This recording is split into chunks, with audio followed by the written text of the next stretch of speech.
പുലി പോലെ വന്ന് കേൾക്കുമ്പോഴേക്ക് വരിക എൻ്റെ സ്വന്തം ഡൗൺ ആയി. ഏറ്റവും പുതിയ ന്യൂസ് അപ്ഡേറ്റ്സിനായി മറക്കാതെ ഈ ചാനൽ സബ്സ്ക്രൈബ് ചെയ്യുക.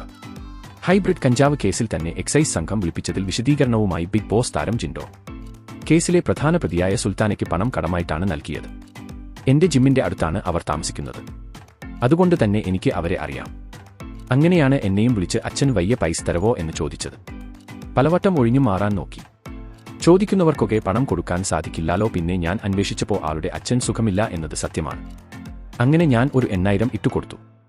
അതുകഴിഞ്ഞ് ഒരു 10 ദിവസത്തിനുള്ളിൽ രാവിലെ എന്നെ വിളിച്ചിട്ട് പറയുകയാണ്, ചേട്ടാ അച്ഛൻ മരിച്ചുവെന്ന്. എന്റെ കയ്യിൽ ഒട്ടും പൈസയില്ല, ഒരു 1000 രൂപ ഇട്ടുതരുമോ എന്ന് ചോദിച്ചപ്പോൾ ഞാൻ ഒരു 2000 രൂപ ഇട്ടുകൊടുത്തു. അച്ഛന്റെ മരിച്ചു കിടക്കുന്നതിന്റെ ഫോട്ടോ വരെ എനിക്ക് ഇട്ട് തന്നിരുന്നു. കേസ് വന്നപ്പോൾ അവർക്ക് പണം കൊടുത്ത എല്ലാവരെയും അന്വേഷണ സംഘം വിളിപ്പിക്കും. അങ്ങനെയാണ് എന്നെയും വിളിപ്പിച്ചത്.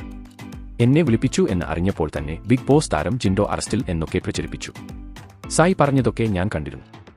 അപ്പോൾ തന്നെ അദ്ദേഹവുമായി വിളിച്ച് സംസാരിച്ചു. വീഡിയോ ഡിലീറ്റ് ചെയ്യണമെന്ന് സായിയോട് ആവശ്യപ്പെട്ടു. ഇല്ലാത്ത കാര്യങ്ങളാണ് സായി വീഡിയോയിൽ പറഞ്ഞത്. പുലി പോലെ ബിഗ് ബോസ് ഹൗസിലേക്ക് വന്ന് കയറിയ ആളാണ് സായി.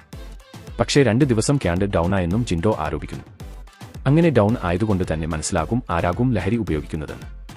സാധനം ഇല്ലാതെയായാൽ എണീക്കാൻ പറ്റില്ല. കാറിനുള്ളിൽ കിടന്ന് ചിലക്കുന്ന സായി ആയിരുന്നില്ല ഹൗസിൽ. വൈഫ് പോലും സായിയെ വാഴ എന്നാണ് വിശേഷിപ്പിച്ചത്. സായിക്കെതിരെ പല തെളിവുകളും കയ്യിൽ ഉണ്ടെന്നും ജിൻഡോ പറഞ്ഞിരുന്നു.